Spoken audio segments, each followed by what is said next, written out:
don't remember. This is what we call the Well, the reason we're here is because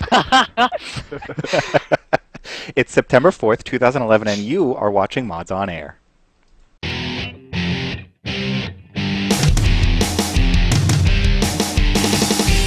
FPS, 3 RPGs, and 5 sim-type games. Yeah. I think you'd be able to come up with one here. I'm actually pulling this one hard. Ask all the people that need hacks to play Call of Duty. I can hear you groaning inwardly every time Sin's mentioned. You're just cringing. Hey, welcome everyone. Welcome to episode 298 of Mods on Air, bringing you the week-in gaming news as modders, developers, and gamers ourselves. I am foyleman, and also on the show today we have with us Stryder. How you doing today, Stryder? Hello, everybody. We also have with us Welshy. Hello, Welshy. Yeah, hello. And we have with us Mrs. Foyle. Hello, Mrs. Foyle. Hello, sorry I'm late. Yes, well, that's okay. We waited. Anyway, this before we begin, let me remind you all that this show is recorded before a live audience. I can't bleep these as they happen, so they will happen in real time. And those things that do happen could be explicit or contain adult material, so too bad.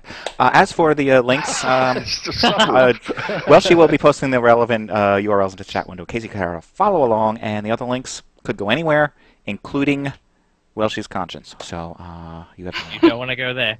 No, Welshy's conscience. That is the devil, by the way. If you had missed that, we are back from PAX from Seattle. Stryder and I were post-hurricane issue. Yeah, wandering the streets. Yes. Oh my goodness. Talk about getting out of here just in time. Unfortunately, Mrs. Foyle had to batten down the hatches on her own and hold the fort. And that's why we had such interesting show last week. An interesting episode of 297, which is not recorded, and I am thankful for that. Will not be repeated. It's lost forever. So if anyone else has recorded it, save it. The lost episode. Send it in like next year. Lost. Send it Going to on the Mrs. Foyle DVD. for blackmail. Jeez. Collector's edition. The Lost. Oh, God. I'd say we'd have a hard edition, but that's a whole other... That was... Oh, never mind. I'm not going there. We did try to do an episode. It was very late. Welshy tried to get things running and streaming everything, but you know what? To run a show like this, it's a lot more complex than you would realize. So yeah, so we just tried to talk. Welshy couldn't handle the pressure. Welshy did fine. His everything else fell apart. I blame you. Including our internet. There were so many people at PAX, about 70,000 they say, all of them trying to use the AT&T network at the same time, because AT&T was also offering Wi-Fi. Yeah, so you're screwed if you want to do anything. Hello, crash the internet. Let's have a giant geek fest, for lack of better terminology, and not provide any internet that's of any quality. Yeah. I think Geek Fest is the perfect terminology for that show. Yeah. Stryder has some pictures to prove that. There's some hot people dressed up. There was some not hot people dressed up. There were some people that should have not even been out of their house that we saw. Yeah. Some were on day release. Some people went there in their underwear. Yes, that big fat guy. Was that you? No, also no. That was not me. Although, good guess, Welshy. Yeah. Yeah. Well, you already take your happy. clothes off at the drop of the hat, so... Yes, Yeah. of course. I was happy that Foyle was not wearing a cape or No, I running was around not. with no clothes on. Came home with the cape. Yeah, no, that was a bandana. It's a cape. You wearing the bandana like a cape. No. And he's what Stryder's referring to is the Guild Wars thing that was going on, which we'll talk about in a little bit. But I wanted to let you know that the whole PAX thing was wonderful. After now having been to E3 this year and to PAX this year, I would say that PAX is the place you want to go if you want to find out what games are coming around in the next 2 years and what games that you're going to be interested in playing in the next 2 years. This is where you want to be. E3 is really a place for developers to meet up with publishers, and that's it. That's really all it's going to be. You're going to see some gameplay and some stuff like that, but it's not going to be what PAX was. And now I can say that having experienced them both. Now, I remember PAX used to be just a place for another Comic-Con of a sort, but there are floors of this conference hall that were set up for like Dungeon and Dragons types games. In the basement. They were playing all In the hours of the basement. night with their tape measures to make sure they moved the proper distance. Oh my god. It It So was. you know what I'd have? You know what I'd have to do just to mess with their heads is walk along and just move them ever so slightly. No, they were behind glass. There's Yep. It was like watching. It was like watching an aquarium. It was like A geek terrarium. exactly Yep. little playthings for the little For the normal people. wizards. Yeah. Well, there was and of course we needed The level of swag sweat in that luggage. must have been oh just a sealed box. mist on the windows from all the Guy walking around squeegeeing every now and again. don't picture that in your minds, people, because if you think about it too much. Yeah. Welshy, you could have confused them enough if you switched the rulers with the metric ones. You know, it probably would have worked. Oh god, yeah. Yes. Go on. Foyle and I needed luggage for all the swag we were getting, and we saw people walking around with these giant Halo bags.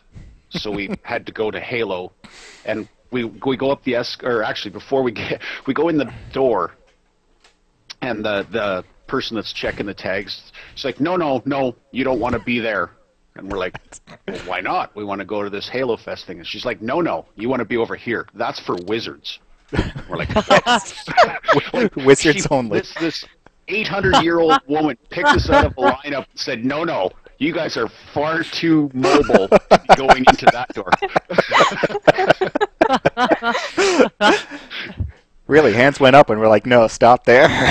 Wizards only. I was like, oh, okay. Wizards, okay. And we saw a couple people going in, and it's like, oh yeah, we don't belong in that lineup. Thank God. Yeah. Well, we go, and the stupid thing, you go to the top of the stairs to get into this Halo Fest, and it's like, hey, over there is where they're giving away all the stuff. That's where we want to go. No, you have to walk all through this fucking Halo thing to get the limited edition Lego and the giant Halo luggage bag, which was quite handy for carrying swag in. It was very handy. So. And a warning to those who do decide to go to PAX next year or some other year in the future: don't expect to walk the whole way because the mountains are just horrendous. I thought I could handle the 3-mile walk every night, and that was too much. Oh. With the bags of swag and laptop Queen Anne and all Hill. that. Yeah. Queen Anne Hill was named after Queen Anne, and she must have been a bitch. Yes. The text I got. Okay. So yeah, PAX was great. Let's talk about some of the games that we experienced over there. I do have some sort of order in this mayhem of things. Battlefield 3. And Welshy, you don't have to necessarily... Well, I guess you can post all the links. We're not necessarily following these links for their content, but just as reminders for what to talk about here. Battlefield 3, we got to play it. I got to play on PS3. I got to play co-op. 2-player co-op, by the way. It's only 2-player. I hate the consoles, but they do work. The graphics did not look as good as I think they should have. It did look better on the PC. Not a lot, but a little bit better. And the co-op is kind of fun, but I'm really kind of sad that it still is only 2-player co-op. You know, how many of you got Portal 2 and then played Portal 2 co-op and felt like, you know what, there could have been more to this? Well, yeah, I think you're going to end up with the same thing. But then Stryder and I did decide to hang out and For play 2 hours. For 2 hours, well, yeah, but we got to play in the tournament for Team Deathmatch, which I used the word team loosely. It was disappointing. The way they did it was disappointing. Yeah. Because you weren't allowed to squad up. It was essentially Call of Duty on Battlefield, because without squatting up, every spawn was random. So you'd spawn in front of somebody's gun or behind them and shoot them. It was. But as far as the actual gameplay and the potential, I believe that's a game that's going to be fantastic. That's one that we'll be playing here shortly. Yeah, and as such, I've pre-ordered it. There, see, there you go. Wow, is that good that you pre-ordered? Yes. It does seem good enough to play. We did experience a lot of issues that we didn't care for, but it's still out of all the games that we have been playing, it's still one of the better ones, and that's what we're looking at here. It is a game that looks like it could be fun playing together. One of the criteria that we went there for. We did get to meet up actually while online. And in the tournament we got to meet up with at least one person from Ricochet. I know some of you may know that game that's being developed. This was from Carrie. Thank you, Carrie. This is a shout out to Carrie thanks for making the game fun. And also, you may also recognize the name Joker or Trailer Trash. Those guys are working on that too. Yeah. I was just going to say, if you don't recognize the name Carrie, you guys probably recognize Joker. Mm-hmm. From Bash and Slash, right? Yes? Yeah, I think so. Yeah. Right? Mm-hmm. Yeah. I think he was on a couple of episodes. I may have just made that up.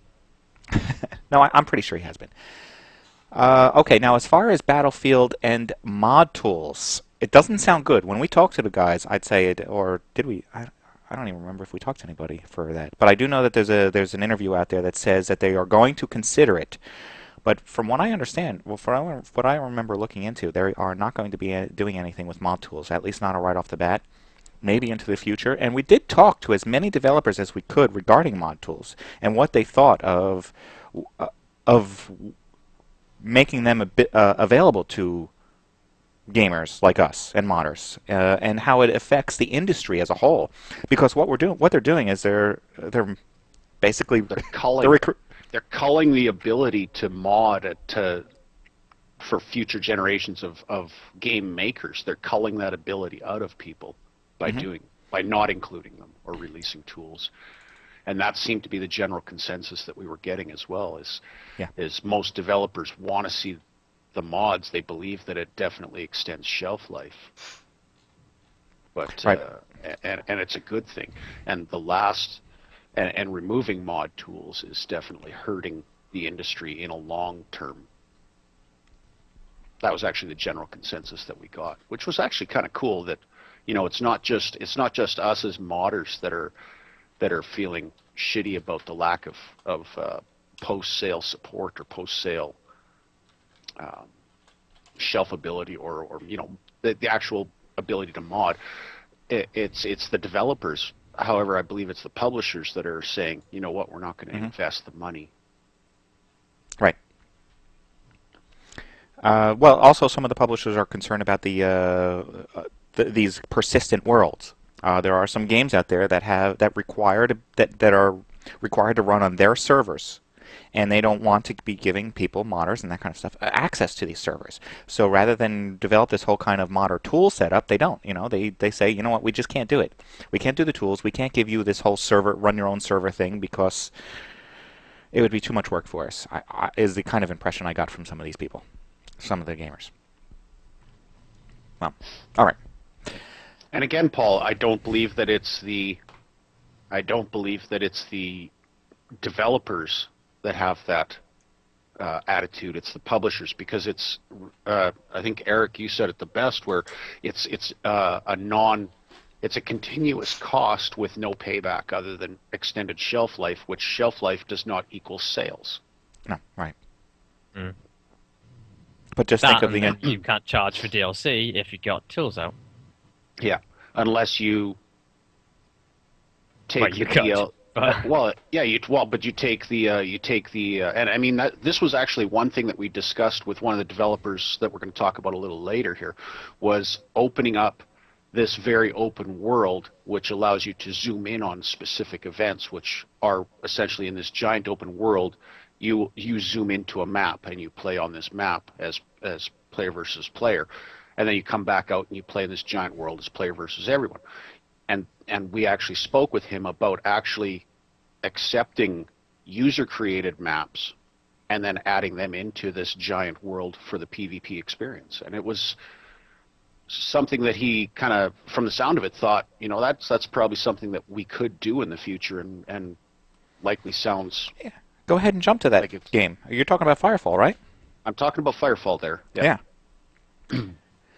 Yeah. Firefall the game, and this is a free-to-play game that is fantastic.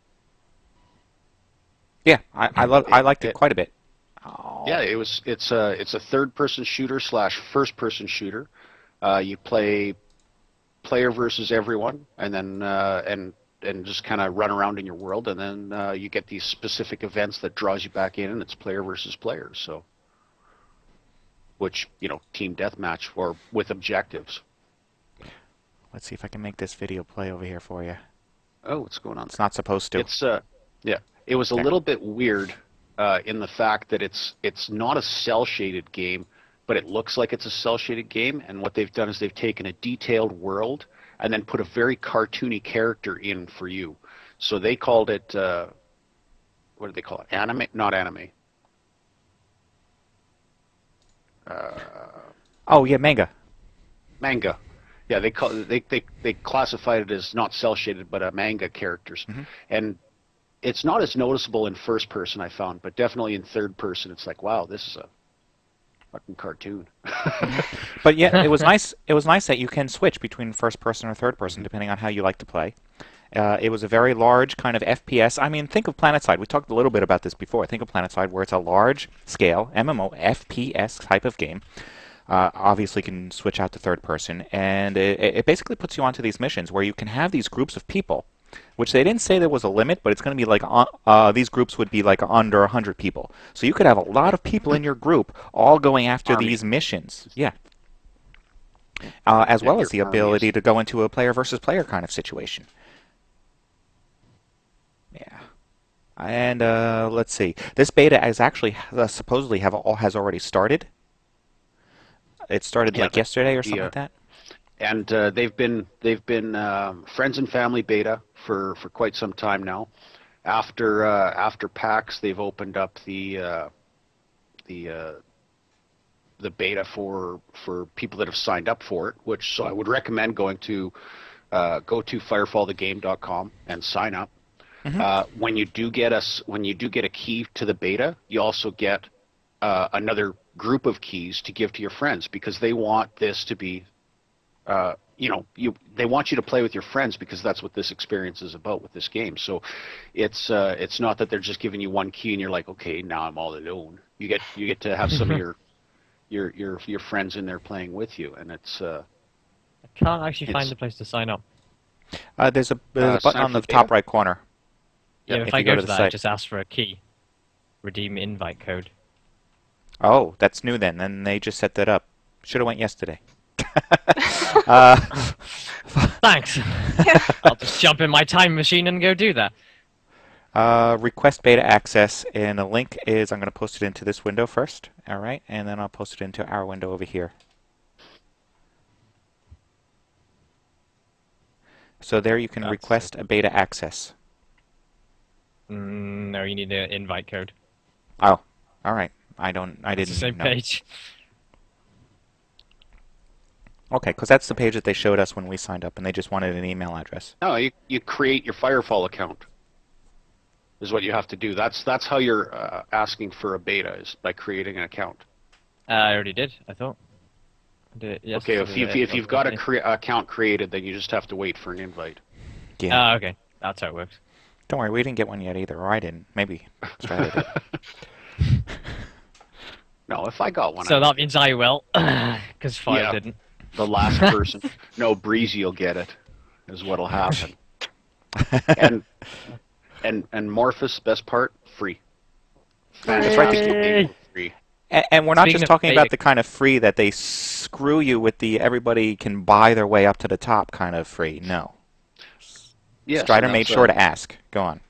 Yeah, it's that's another thing that they are going to have microtransactions to generate income, and there's going to be advertisements at the beginning of each game that you launch so that they generate income. But essentially, the microtransaction stuff that you're buying is not any new maps. It's not any new weapons. It's bling. It's bling for your characters. If you want a shiny armor, you want armor that lights up, or you want TF2 style. Yeah, hats and hats exactly. But really, it's they want it to be the same experience for everybody, and as you level up, you stay leveled up. Mm-hmm. So it was actually rather shocking. two of the games that we saw that were free to play, and the quality of them. And this was one of them. It was just fantastic, and they definitely went all out with their display.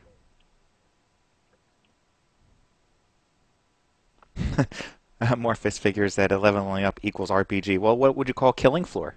Have you played Killing Floor? That's not an RPG, and that's a lot of leveling up. That's all leveling up. And that's pretty strict as far as FPS genres go. Well, I don't know. Call of Duty has leveling up. It's not an RPG. Yep. Okay. We'll move on to another one now? We'll talk about Call of Duty, I guess, and what was going on with that. Sure. Yeah, because Call of Duty. To? We don't have to, no. Joking. But we can. No, I'm joking. No, we have to. Yeah. First of all, they're talking about when we went to the show that we were looking at the eyewear, the Gunner Optics. Is that what it was called? Gunner Optics. Yeah. Basically glasses for playing video games. Yeah, like sunglasses for video games. Somehow it's supposed to change the contrast, make it easier to play and see. And I think if you get a limited edition Call of Duty game, you get a pair of cheap glasses. The Gunner eyewear. Yeah, they weren't cheap. They definitely weren't cheap. They started at $70. Yeah, $70 to $150 a pair. Yeah. And that was the special. That was the special. PAX special. PAX price. The silly thing is that realistically, all those optical things they're definitely a very nice light glass, but all they are is a UV filter. You can go to your local safety supply store and get a pair of clear safety goggles, safety glasses for $15 that have UV filter on them, and it will do the exact same thing. Really, all it is something to prevent eye strain from UV. Stryder and I tried World at War Zombies, was it? Or was it the other zombies? Black Ops Zombies? No, it was Black Ops Zombies. With the glasses. On a console, because that's, they have lots of consoles everywhere you go. And, yeah. I like it better without the glasses. Well, I mean, that's the thing. I hate wearing glasses, even sunglasses, because I don't wear glasses normally. So it feels weird to me to have glasses go indoors and put them on. Yeah, and like, why would you? That's just weird. Why would you wear sunglasses inside? Yeah, $150. Why not? Yeah, it's just like, no. I do like that it says you can get custom prescription form though. That's funny. Yeah. God. So I just imagine like some milk bottle bottoms thickness guy. I got my subscription once. That's great. All right, so this nice light. They're big, thick ones like bubbles off the trailer. Park boys. Also going on with the Call of Duty, while we didn't actually, I don't even know if we saw anything with Call of Duty over at the game over at PAX other than this Gunner Optics. But even if we did, we've seen everything that we're going to see, especially with Call of Duty Expo going on this weekend. Past 2 days. It was on the 2nd and 3rd. Today's the 4th, so it's over. At last I heard, they were not selling out of tickets. There weren't enough. There were plenty of tickets. You could. Please come to our show. Not a lot of people wrote about it. I had to ask Welshy this morning. I said, "Did the expo actually go on?" Because there's nothing. I wasn't sure when you asked me. So, I think so. Yeah, this video I have here actually shows you how exciting it is. Yay, somebody decides to go. Well, let me skip ahead of this long video where somebody actually goes up long steps and then finally gets attached to a zip line and goes down. Yay, okay, expo's done. I don't know what else went on. And really all you're going to do is you're going to get to go there. You're going to find out about more about the game Call of Duty Modern Warfare 3, maybe see some videos, possibly, I don't know, get some gameplay in. But I definitely think what we did find out about is Call of Duty Elite Premium membership. Yeah, there was the whole idea. What are you going to get? What is it going to cost? And that kind of stuff. Well, because if you remember, I went to E3 and came back and said everything that we've been discussing so far is free, which really confused me. Then, well, now what they're saying, here's what you get for, yes, $50 a year. Okay, so yeah, you can spend your $50 a year, which is what? It's probably like $5 a month, right? Kind of deal. Anyway, it's too much. So what you're going to get are some new maps and new game modes worth $60 if you purchase it separately. Okay. There will be events, competitions, weekly events and competitions where you can, where they will offer both real and virtual prizes. So maybe you'll get a new hat for the game. Get a shirt for your avatar. Apparently, subscription allows you to level up your clan.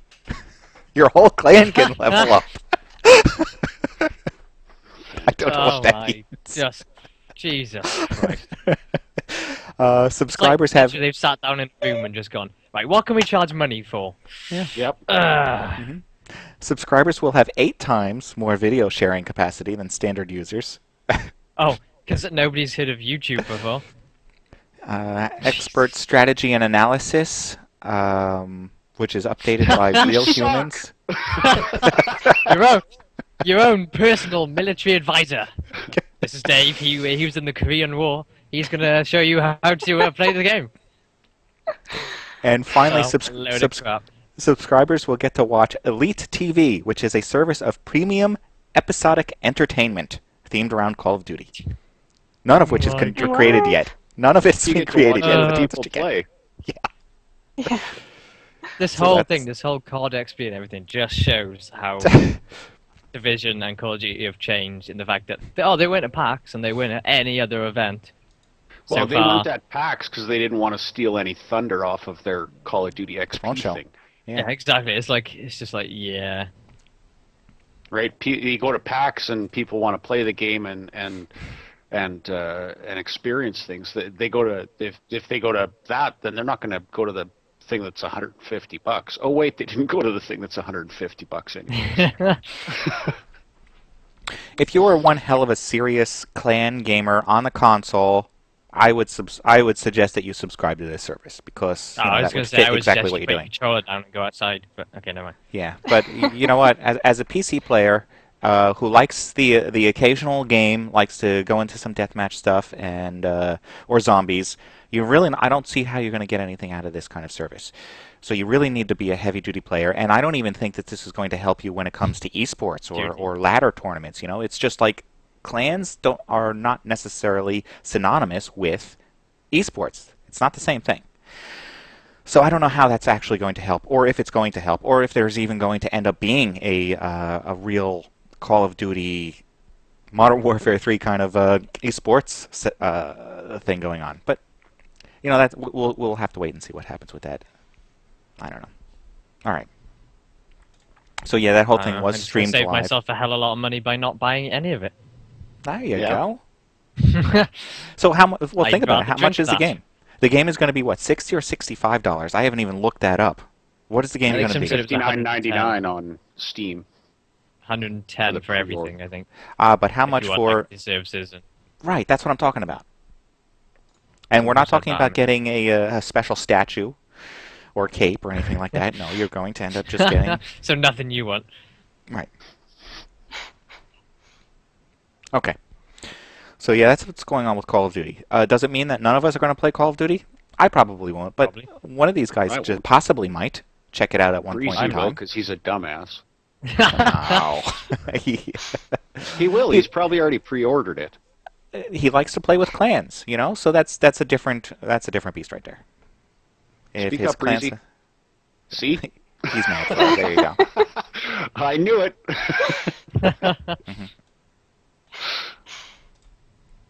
And now there is also news going on about. This is none of the pictures I was looking for.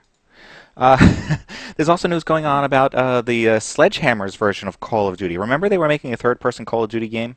Or we suspected that they were? We were wondering. There were supposed to be 3 versions of Call of Duty in development at the same time. So we know it was Modern Warfare 3. I think the other one was supposed to be Black Ops. And then this other one was we were led to believe that it's through Sledgehammer Games, which they kind of say, yes, we are working on this third-person adventure RPG kind of game. deal. Adventure game. Jesus. Yeah. And something came up, and they're like, Jones music playing. Ba, ba, ba, ba, ba, ba, ba. They apparently needed more help with Modern Warfare 3, so they offered the Sledgehammer and said, make our single player game. I love how you say they needed more help when in fact the entire studio basically left. Yeah. Yeah, we were actually talking about that. Eric and I were wondering whether or not it was Treyarch that was making it. I suspect that it's actually Treyarch and Sledgehammer, but they're keeping the IW name on it to keep sales up. Appease the fanboys. Yeah. Somebody's got to be working on it, and you want to use somebody who has experience. So Treyarch is, since they're all Activision and practically the same studio, just it's logical. But we don't know. We will. It's possible that we'll never know whether or not they were working on it because they could have just be paying them under separate checks or something. I don't know. That's true, Ham. Yeah. How can they need help? Yeah. Don't really need help to copy and paste stuff. Yeah, quite easy. It's the same game. It is, isn't it? Okay. No, they got to change the skins, Breezy. Yeah, yeah. Or else the console players would be suspect. Oh no, they would because that's what they've done with Halo for the last 10 years. They got like 3 more Halo games in the works. But Bungie's not doing it. Bungie's not part of it. No, Bungie's not part of it, but I think there was some announcement that they've got 3 more Halo games on their way. But what I do like is, where's the their version of build your own stuff from the Halo Fest is not sponsored by Legos. No, they couldn't afford Legos. What they got were Mega Bloks. Oh yes, Mega Bloks, great. Couldn't get Lego. All right. I love it. Yeah. Going on with something else. Let's talk about some tribes. I did get to take a quick look at Tribes Ascend. Tribes Ascend is supposed to also be another free play kind of game, just like very similar to Firefall. Except if anybody out there has ever tried Tribes, you will know that this is a highly competitive game. I could totally see tournament elitist.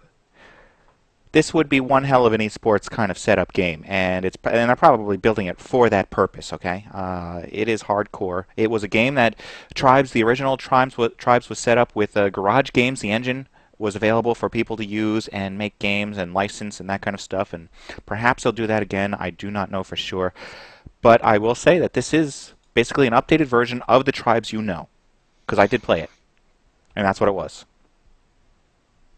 Yes, another free play. I don't know how they're going to do the microtransactions specifically.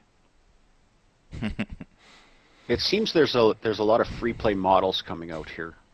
Everybody's hopping onto the I'll give you the game for free and then charge you for the rest of your life if you keep playing it, which is not a bad. It's not a bad concept because if they stop releasing content that makes you want to pay for it, then they fold. So it's the drug dealer business model. You realize I'll give you a taste for free. Yeah. You gotta pay for the next taste. First bit of cocaine's free. Mm-hmm. Okay, some of the other stuff that we did see while we were there, let's see, let me start with that one because that's the order in which we stood in line. Sorry, Welshy, for this complete change of order. Where's the Skyrim? Skyrim. We got to play some Skyrim. Down. Yep, there we go. We got to play some Elder Scrolls V Skyrim, and we went in there with the goal of trying to break it, and I was able to break it. But and they were surprised. Oh my goodness, it's broken and whatnot. And what's funny is I found this article online about how they're working on the game and how they were worried about bugs and stuff like that. And here, the article goes on. You showed up to help them find those bugs. Apparently I did. Here I am. Public service. Yeah. Well, the article, I can't find a specific sentence. They said how they're sensitive about bugs, but then as they go through the bugs, they're like, some of them we're just going to leave in there because if they don't hurt the game, we're just going to leave the bugs and work on the ones that really need to be worked on.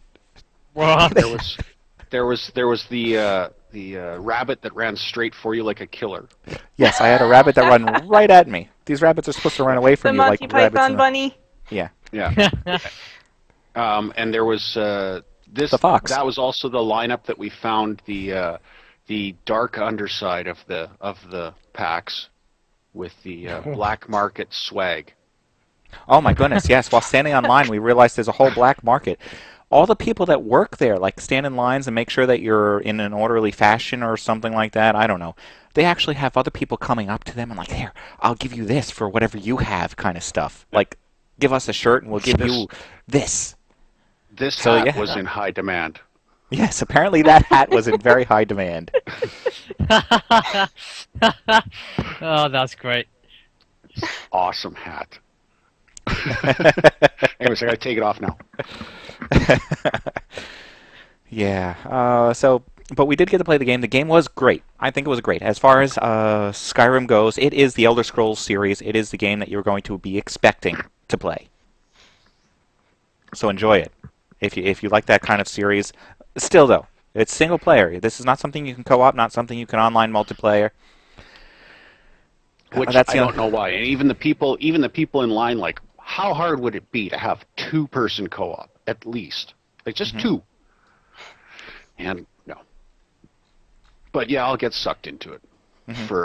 That'll be 2 or 3 months of my life that you're not getting back. I'm not getting back. When's it coming out? It's supposed to be before holiday 2011. Okay, that's good. So, just in time for blizzards. Just in time for blizzards. From Blizzard. But yeah, it's the graphics are definitely upgraded from the last. The last one was what, Oblivion? Oblivion, I think. Yeah. Yeah. Yep. So. Yeah. I hated Oblivion. I couldn't stand being in the Oblivion worlds, so if I sort of accidentally went into one, I wouldn't stop playing until I got out again. And some of them were like a labyrinth, and it would be like 12 hours, and it's like way past bedtime, and I'm like, no, I can't stay in here. I hate it in here. Oh, that's funny, Ham. If you don't like those 3 games, then I don't understand why you'd be buying this, because those 3 games are this game. See, I didn't I didn't play the others. The only one I played was Fallout 3. But I'll probably get this, just because it looks good. Yeah, the shit thing is it's absolutely single player. That's why I'm hesitating on it. Yeah. I've got enough of these RPGs that I haven't installed yet and played, because I'm not a single player fan. But exactly, Ham. It looks great. It played great. I'm gonna buy it. I mean, I got sucked into Oblivion, and I played that for I don't know how long. Too long. I played it for too long. I'll say that. But I mean, I got to the point where I had the most powerful armor possible. I had the most powerful swords, most powerful everything. So it's like, yeah, bring it on. And you just walk around fucking things up. Come on, attack me. Is that all you got? Because that's the only chance you get. And then it gets boring. You can only be God for so long. Then you gotta be the devil. Yeah. Even God needs a holiday. That's a bad trailer. Here's an actual a video of somebody taking it at PAX. So yeah, see, you can see everyone wearing the hats already. Computers lined up, 20 people at a time, 15 minutes at a clip. Except, yeah, we didn't play on computers. We had to play on Xboxes, I think, on this one. Was it? No, I thought this one we could play on computers. The next one we played on, I don't remember now. I don't remember. This one was... No, I don't think the next one is on console, is it? Yeah, the next one being, actually, I don't know if you know what the next one is, Rage. Because we went from this to Rage. Rage was actually, and between the two was Prey 2. But we went to Rage, and we got to play that on your choice of console, PS3 or Xbox 360. All right. Anyway, on the PS3 because there was less of a line. No one wanted to play it on the PlayStation. There was less of a line. I played on Xbox just because it was the next one available. I was like, okay, I'm jumping in on that. I don't think that there's actually going to be a difference between console versions. I can't tell the difference, but I will tell you that the Rage game, from what I saw, looks like it will be a great game. Sorry, Hams is going to be very reminiscent of Fallout 3. However, I will also say that Stryder and I both played different parts, by the way, because when he got there, he had to start from the beginning. When I got in, they were like, "Have you ever played? Are you a regular gamer?" I was like, "Yeah." He says, "Okay, then I'll start you ahead." So he threw me on the indoors while Stryder was on the outdoors. And on the indoors, I got to say that there was some difficulty in the game, and that is something that we've been looking forward to. The some sort of difficulty rather than a game you can just jump in, play for 6 hours, and it's over. No, I could see this becoming like a real epic type gameplay. And remember, this is going to have multiplayer and team play and that kind of stuff.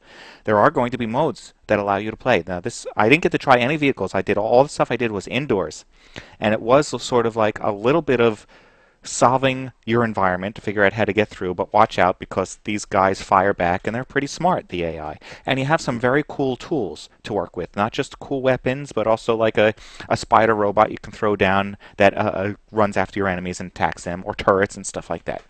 And Stryder, what kind of experience did you have? Mine was the opposite, of course. I started out.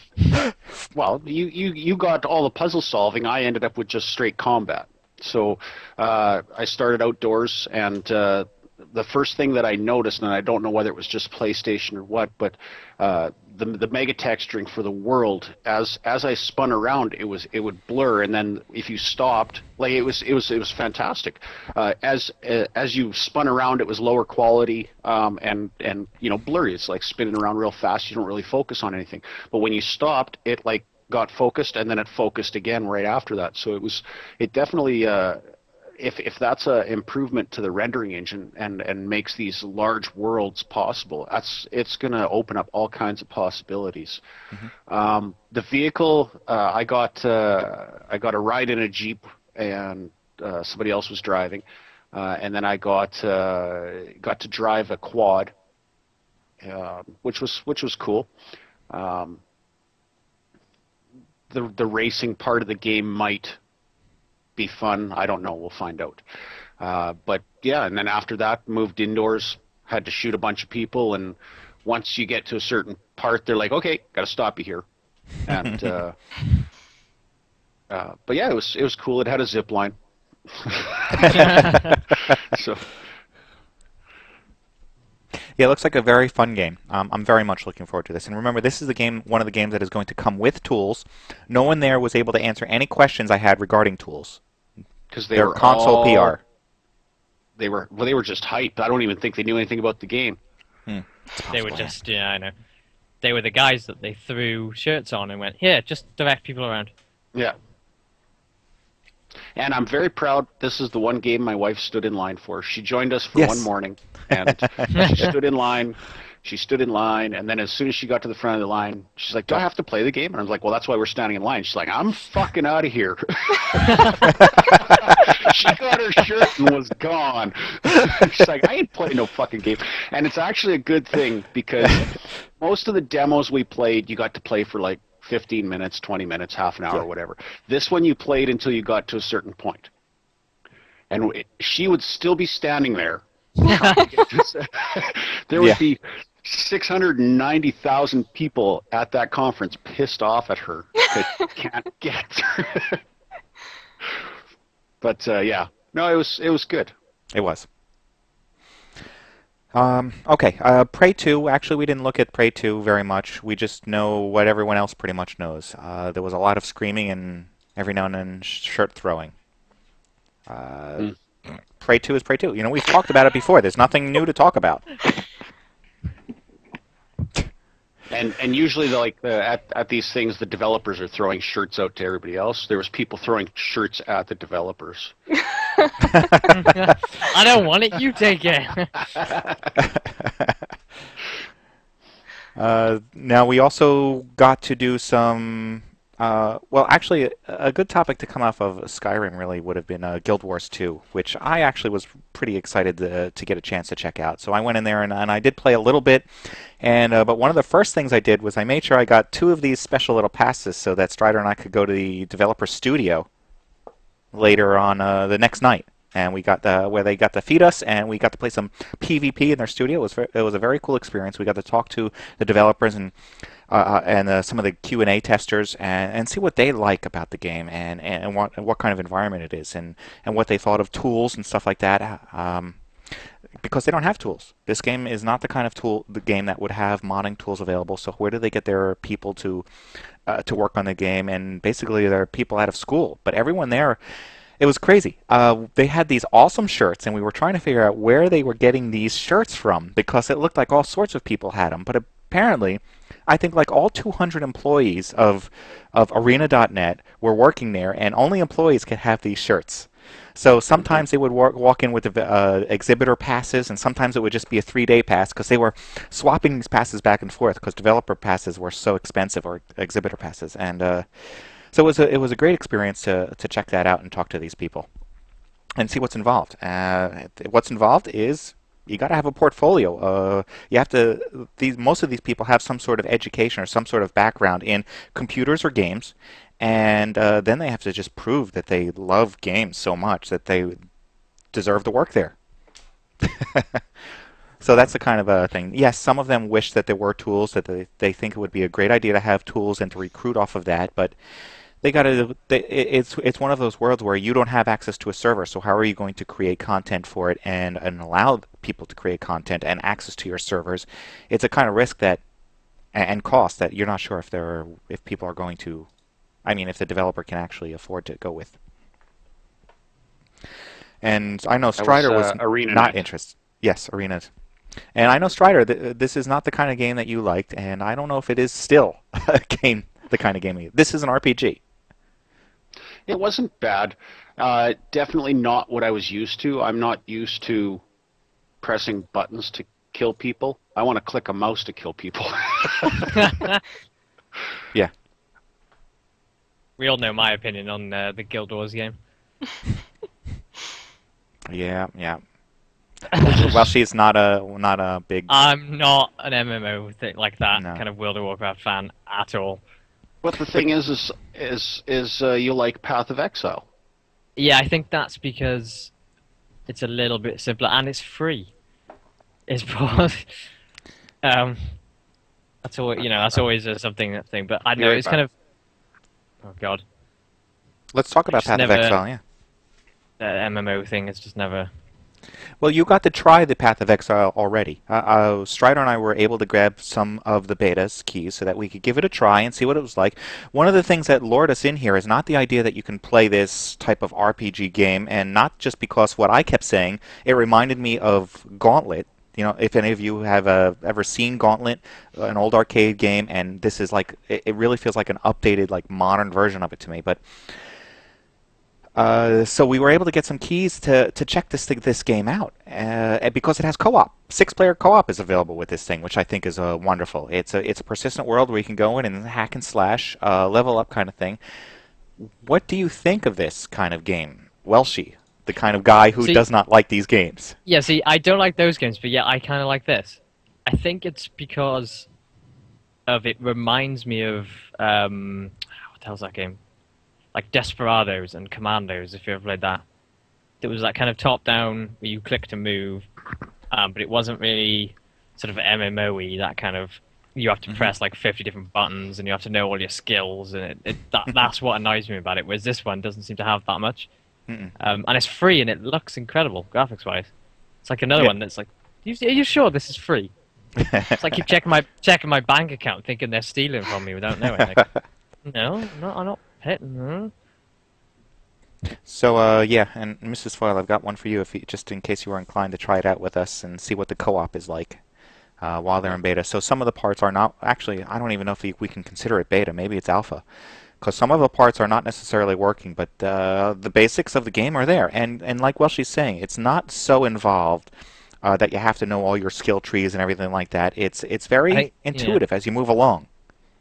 I found it very relaxing, actually, to play rather than like stressful. One of the things I found different about it, though, is it really felt like an all-mouse kind of gameplay. You can use the keyboard in some instances, but you really can play the whole thing with your mouse. So that was a little weird, but I understood it, and it was another one of those that's going to be free, and they're going to support it with not pay to win, but pay to update your character and do some of those kind of changes, which is one that we're willing to forgive. You know what? Maybe we will upgrade our character, maybe we won't. But at least we know we're not going to be killed by every other person in there that's given them $100, to be the best, which is just kind of silly. All right, so this thing is going to be free, persistent online world, dark and gritty. It is very dark and gritty. It's a fixed there's outdoors perspective. Yes, indoors and outdoors. The game actually starts outdoors. Yeah, that's one of the things that that is a little tough to get over in some of the areas, is that fixed perspective, because you don't get the view of where the fuck you're getting shot from, because the monster's hiding behind a wall that you can't see him. Yeah. So, but there was no controller enabled option that I could find. This is a PC game. It's not going to come out on console. Yeah, but it's not all mouse, because all your spells and your potions are all keyboard. It's just your sword or your staff or your whatever, like your bonking device.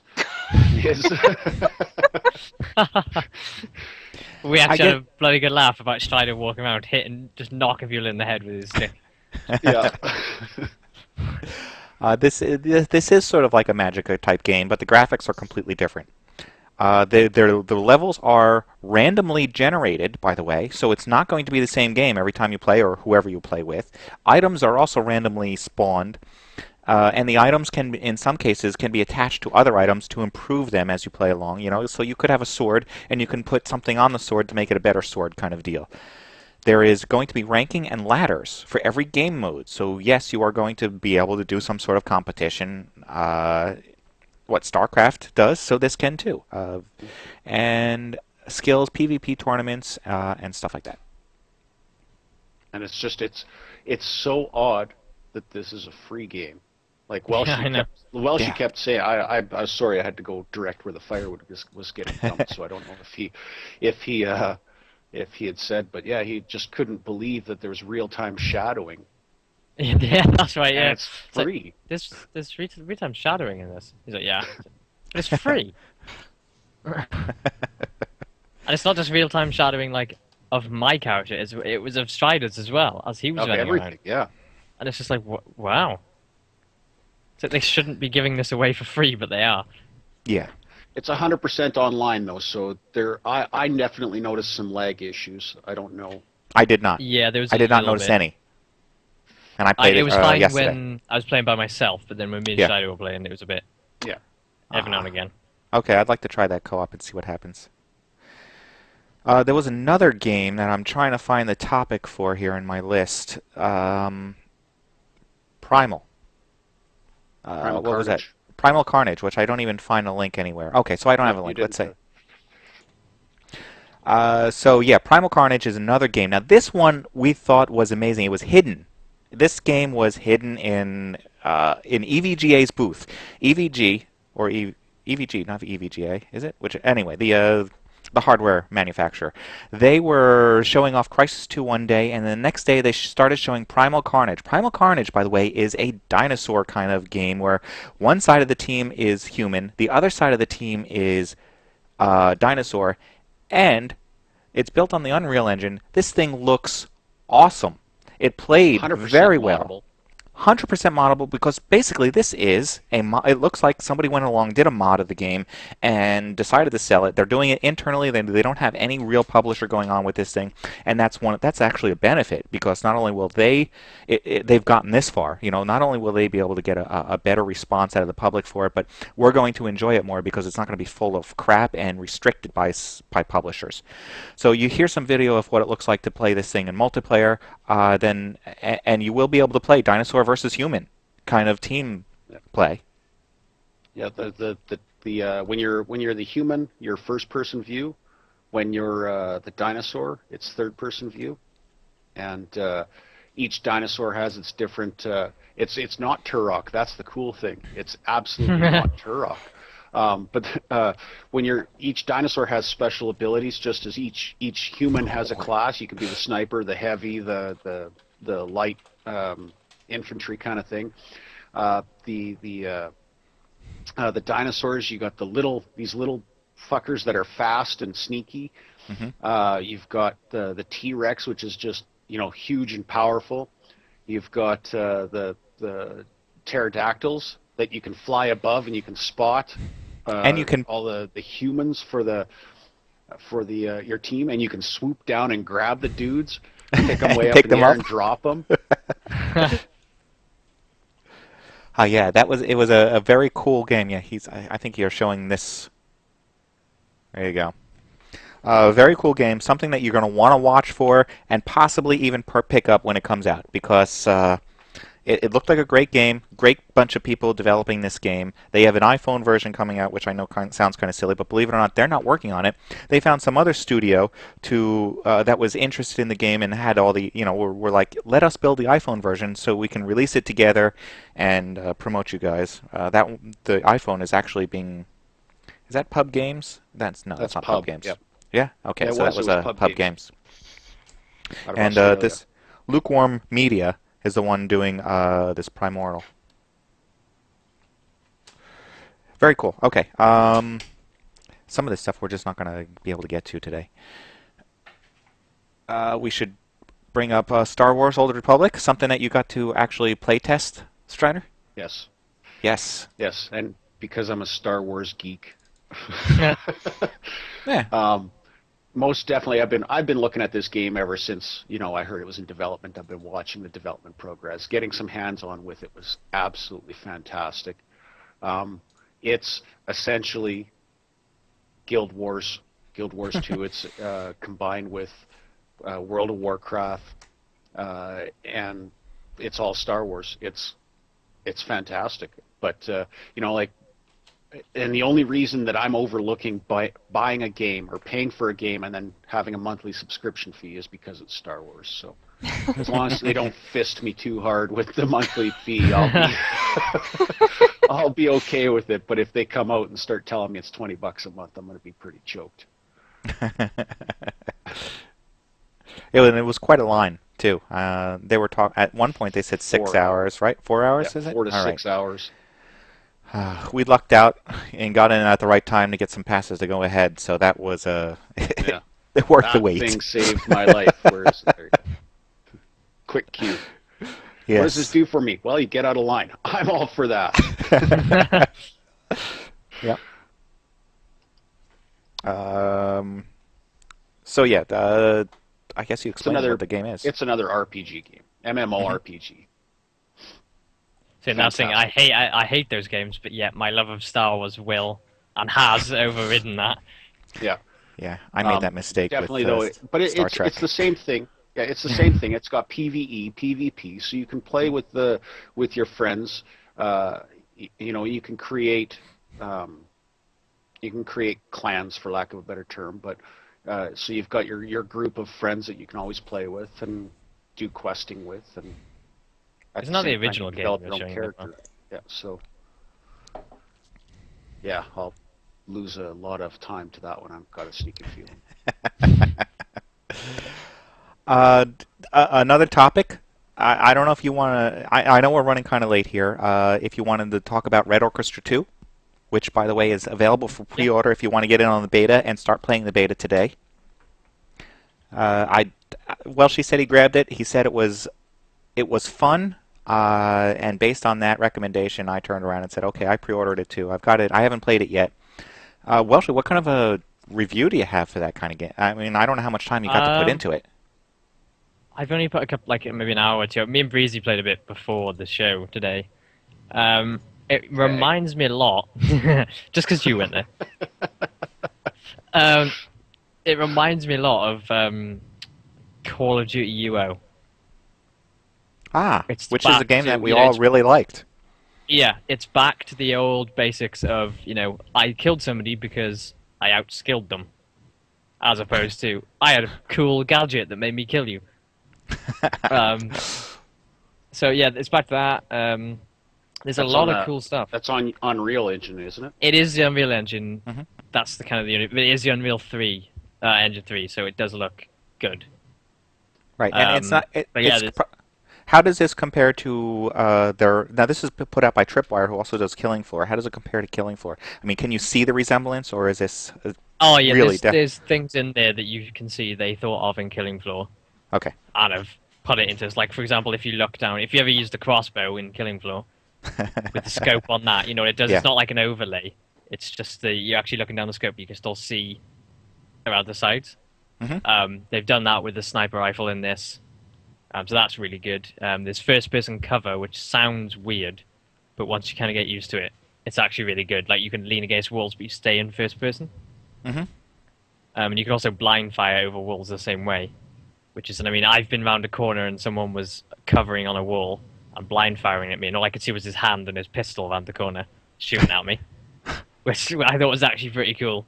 The sound is really good. If you get shot, you actually bleed out. You can use bandages, but it depends obviously where you get shot and stuff. But if you like shoot somebody, say in the lower abdomen or something, they will actually bleed out and die after a while. Because I shot somebody earlier and he got me as well, and then a couple seconds later he bled out and dropped dead. I've ran past a machine gunner that was on a machine gun and he got shot by a sniper and blood splattered over my screen from him. Cool. That was pretty cool. I've also been in a building and a guy's run in and I've sort of, whoa, panicked, shot him, killed him. But he fell down on the floor and it said I'd killed him. But his character model had like an animation of him slowly dying in the corner, which was quite creepy but yet cool at the same time. Because I'm crouching behind a wall getting shot at and he's just slowly bleeding away, on the other side of the room, which I thought that's quite inventive. There's a couple of bugs in the beta at the moment. Like, there's some weird collision models with going prone. Okay. Like you seem to get stuck on things out there a lot. Speaking of crotch shots, I shot Breezy in the ass while he was running away earlier. That was fun. Again, it's good. with the gay. With the gay connotations. Yeah. And it's coming with tools, mod tools, custom maps. Cool. And you can buy it on Steam right now for 10% off. So this looks like the original one. So if you're interested in this game, and it's hard. then It's very difficult. You can get it on sale right now. Otherwise, you'll probably have to wait 6 months at least before it's on sale again. Do I want to buy this? I mean, I just spent $160 on games. Do I want to buy this? I don't know, because it can be a lot. It can be incredibly frustrating at times. It's fun because the damage. Like I watched Breezy get blown up by a grenade and bits of him went everywhere. And there is some in places there are destructible cover and things. There have been quite a lot of times where it's like you just run around the corner and get shot, and that happens 4 or 5 times in a row. Well, Morpheus it's one of those games where, if you run around the corner and you see dead people on the floor, you just turn around and go the other way because you know you're going to get shot if you go out there. Morpheus says there will be a free weekend coming up, so if you want to try it before you buy it. Oh, is it? Oh, there we go. So maybe that's what you want to wait for, Stryder. Yeah, I would. Anything? At some point. There's going to be a free weekend coming up. Yeah, I know this for sure. At some point. I'm fine. It might be 6 months from now. It might be never, but it's coming. So as far as other, I think we should probably, unless you have another important topic, I think we should probably wrap it up there. I mean, there's a lot more that we could talk about. We could talk about hardware because we saw some cool cases. We can talk about. Well, we've only got 4 topics left. Why don't we do them? Well, some of the other stuff that we don't have topics in the list for is stuff like the schools that we talked to. Yeah, but those ones we could wait and talk about them next week. Okay. All the schooling and stuff, in case it's a slow week in the news, which it probably will be. Because obviously everyone was hoping Call of Duty XP would create a lot of topics, but. Then hitting up some of those other topics that I skipped over in our list. Razer. I'll jump over to Razer. How about that? Sure. If I can find the picture of the Razer, thing. Yeah. Oh, and by the way, Razer's got a new mouse. Yeah, Razer has a new mouse coming out that's branded for the Star Wars: The Old Republic game. It has a full keypad under your thumb because you need it. What? When you're playing Star Wars: The Old Republic, you need every number on that number pad. Wow.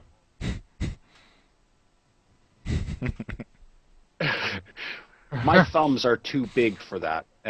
But we got to play it with them when we did the demo of it. But it was like, holy fuck! Just mash all the buttons. Something will happen. Something cool is going to happen if I just press all those buttons at once.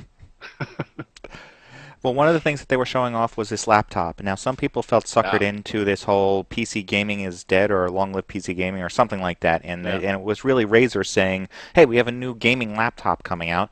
This is supposed to be a pretty cool laptop. They're calling it Razer Blade. I would say it's a very thin, light-looking laptop, like MacBook Air kind of thin and light. But this thing is supposed to be closed. It's supposed to be able to play Battlefield 3 and a number of other games, and what you'll see over here on the right side glowing is a bunch of LCD editable buttons, and underneath of that is an LCD or OLED, maybe it is, touchpad that you can press buttons if there's buttons lighting up there, or you can use it as a touchpad, I think, to use your mouse around the screen. And one of the things that Stryder couldn't figure out is, how is this thing going to last more than 20 minutes? Yeah. It's got to have an external battery. It is a 17-inch car battery. Yeah, I know. It's a 17-inch screen. This laptop, $2,800. How about that? I won't exaggerate. They were giving one away at the show. Yeah, they were. Let's see. Yeah, this little win it. This is this little LCD down here is actually 480 by 800 LCD trackpad. Is what they're saying it is, which is pretty cool. And it's also fully programmable. Yep. So you can program macros into the dozen keys above the touchpad as well as the touchpad. It has a Core i7 processor. I don't know which one. NVIDIA GeForce graphics processor, 17-inch LED backlit. I'm trying to find out what size processor is actually in here, and I can't tell. It's 7 pounds, less than 7 pounds. Wait. It weighs a lot less than my Asus. Yeah, right. The screen is 17.3 inch, 1920 by 1080. 2.8 gigahertz Core i7. GeForce GT 555 graphics card. 2 gig RAM. So there you go. What? Which is what? Wait, what? 555? 2 gig of RAM in it. Oh, 2 gig of memory on the video card. Oh, I was gonna say. Wow.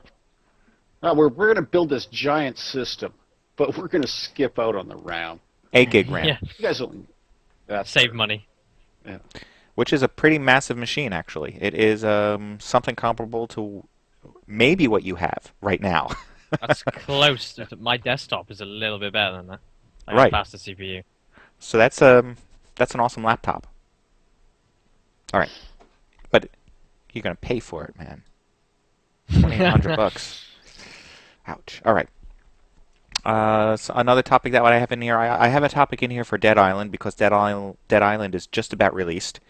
It's supposed to be releasing 2 days on September 6th in North America, September 9th everywhere else. Yeah, as I say. That does my head in, that is. I still don't understand why we've got different release dates. Especially on Steam. Like, how does that make any difference? I'm not sure I'm going to go out and buy it. I think I'm going to wait for somebody to say it was good. Well, buy that game. Okay. No. I don't know. I'm still on the fence about it. On one hand, I kind of want to, but then at the same time, I'm kind of done with zombies.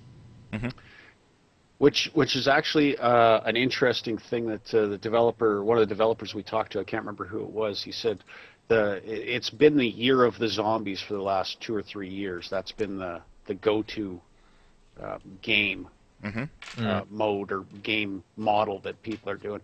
And it would have been Primal Carnage because he was saying he thinks it's the year of the dinosaur is coming. Yep. Yeah. That sounds like it's a line from Jurassic Park. which is by Telltale Games, so you know what you're getting out of that one. Is this the one that if you throw the ore, or if you Yes. swing the ore at nothing, you throw it? That's the one. At least that's It what does have happened to me. co-op, Crazy about that.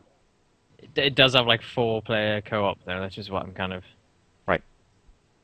So Like there, that. who was it that asked about the Left 4 Dead 3? Well, that's kind of what this is.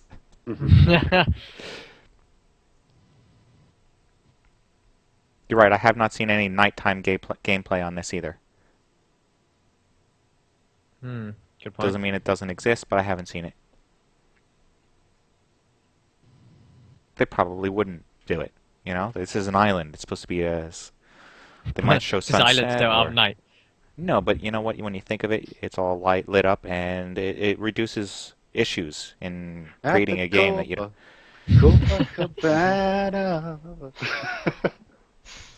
There was another game now that I wanted to also bring up, one called Born to Fire. This is supposed to be an online class-based FPS for the PC. It's going to have matchmaking, strategies, practice mode, and there really isn't a lot to show for this game because I couldn't find out a lot about this just yet. Yeah, some guy talking. That's what I was thinking. Born to fail.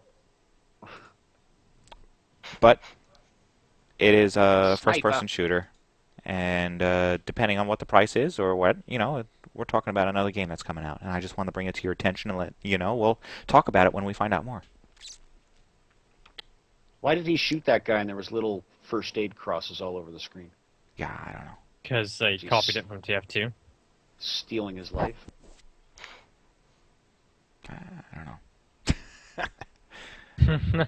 Speaking of copying from TF2, there is also going to be that whole Firefall game. It's going to have a medic where you can shoot the medicine Yes. to him like that. Not shoot him with needles, but Like a stream. Ghostbusters stream. Yeah. And you can also latch onto enemies and siphon their life. Oh, that was silly. I forgot to mention OnLive. OnLive. OnLive was giving away consoles, of which I can't figure out what to do with yet. Look them up. I gave one to my parents. Tell me if it works. And here's the OnLive console for those of our box. It comes with one controller worth $50. The console, this whole box is worth $100. I thought the box you had in your hand first was the console. No, That's just the lid of the box. Yeah. Yeah, It's that's it, $150 because the console's $100 and the controller is $50. Now, some of the things you might want to know about this is you have to hook it up to power. You have to hook it up to a hardwired LAN for this to work. That's what I was about to ask. There's no Wi-Fi on it then? No. Right. There's an audio out. There is an AV cord, which I'm not sure what that is, but they do require to use either this AV, which I assume is audio-video kind of connector, and this HDMI connector. So if you want to hook this up to something that doesn't have HDMI, you're going to need a converter. The front of it has this button in the middle, which I think is a power button or a reset button, and then it has two USB ports. And other than being able to hook the wireless controller directly up to the USB port for charging, by the way, this is a rechargeable battery, as well as giving you something that allows you to put two AA's in there. That you can plug this in just like your Xbox or PS3 directly in with the USB. And no, I haven't hooked it up. I don't know what to do with it. You can't stream Netflix on it because they're not going to be allowing Netflix because they're going to try their own video rental service. You can't do Hulu with it that I'm aware of. So it's just going to be, what you good know, is it? rent a game and play on your want you to- PC, I on want your you to- TV. I want you to plug it in and see what it actually does because I went to look at a couple YouTube videos last night, and of course I got to sit through a 2-minute OnLive commercial, and usually you go like 5 seconds in or whatever, and you can click next or skip this ad, but this was like, oh, OnLive, well, okay, I'll check it out, and it's looking like you can rent a game for a weekend, you can rent a game for a week, or you can buy the game, but it still streams to you. And I mean, Yes. they've got everything from new titles to old titles. You can get a game pack that's $10 a month, and it's like the publisher's picks, and it gives you 100 games to play. But I'm wondering whether it's actually streaming the game or whether you're downloading it to that device. Or I think it just streams. It Doesn't streams it. We know that. We know that it streams. And this is exactly the same thing that works on your PC. So you can play this on the PC. You can play this on the console, like this, right on your TV. And that's what the point of this is. This is the console versus the PC version. Because I'm bet. Yeah. Go on. I was going to say that the UK launch is going to be at Eurogamer. Yeah. That's right. They're going to do the same. So I'm interested to see how well that's going to work on UK internet. That's going to be fun. Well, we've heard nothing about the Canadian release, but they are trying to push this release that they have right now as a whole North American release. Because they were asking around, who here is Canadian? You're definitely getting a console. We want to ensure that anybody from Canada gets a console, because we want to push their luggage. So how many people put on Canadian accents? No, they had to show ID. Yeah. Because they actually ran out at PAX. Yeah, they ran out of the consoles to give away, and that was probably by, it wasn't even noon on the third day. They were right out, wow. And Foyle, probably because Foyle took 2 of them. I had bought 2 passes. It's always one that takes too many, isn't it? Well, I bought 2 passes and I only took 3. I drove up my truck and just filled the car up and drove off. Yeah. But yeah, I looked at the game list, and I mean, Deus Ex Evolution, or whatever it's called, the new one, is the newest game that they've got on there. But other than that, I didn't really see any titles that were new. Everything else was really old. So, kind of concerned. Not sure I want to jump on board with that by giving them my credit card. Right, but I thought this would be good for the person who's a casual console player, which I kind of feel that my parents are. They like playing Left 4 Dead and stuff like that on the console. So I thought they might be interested in the idea that, hey, we need a new game, and instead of going to the store or looking up things, we can just play them here, right through the TV, without having to... The store is there. So I thought it would be a good trial for them. Of course, now they have to figure out how to run the hardwire in there. Pigs? Beta testers. I call them beta testers. Beta testers. Beta testers. Oh, that's great. You're not but the hamster's dead. Okay, jumping over to something else we have here, Spawnsor. Okay, we have this what new website that somebody brought to my attention called Spawnsor, and it's a pretty interesting idea what they're doing here. They are trying to, and I can't see my entire screen. They're basically offering the idea of sponsorships for teams. They will sponsor your clan or your team, your hardcore gaming esports team or whatever it is. So yeah, you can get your team together, possibly get a sponsorship together, and get your servers paid for, get your trips to the different LAN events paid for. That's what this is about. It's a whole website dedicated to that specifically. So I thought it was a pretty good idea. If you have a clan or something like that, yes, GTL Joe showed me. If you have a clan or something like that, check this out. It might be something, it might not be, but what do you have to lose for the idea that you could get sponsored for your next trip or for whatever else that you do? All right.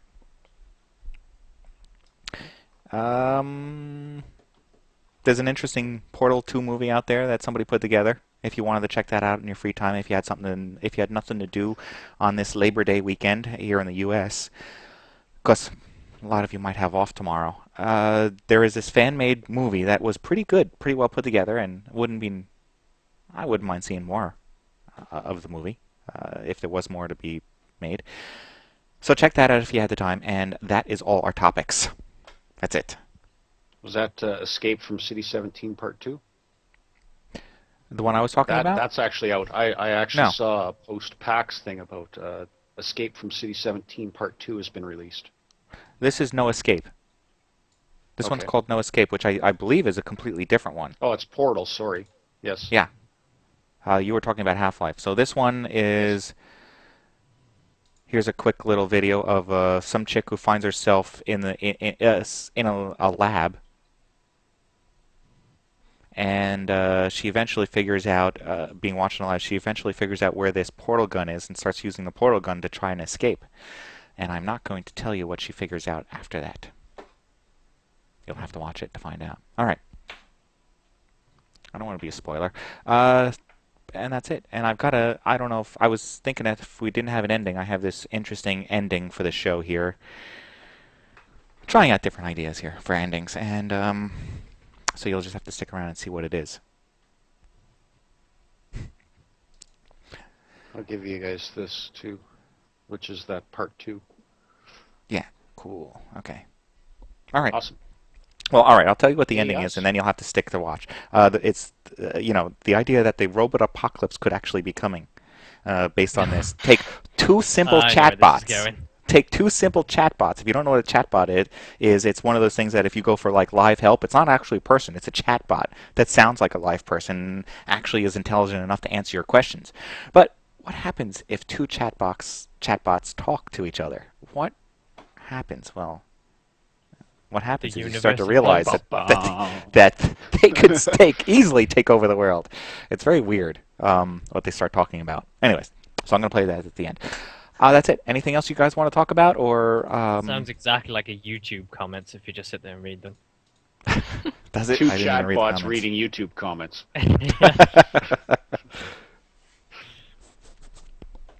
That's it. Anybody you want to yell at or complain about, or just that's it? We've done an hour and a half. Amazing. Play that. Yeah. Is it only SP or is there a? Yeah, it's single player only. Oh, that blows. Would you say it's a lot? Would you say it's a lot like Mass Effect 3? Which hasn't come out yet.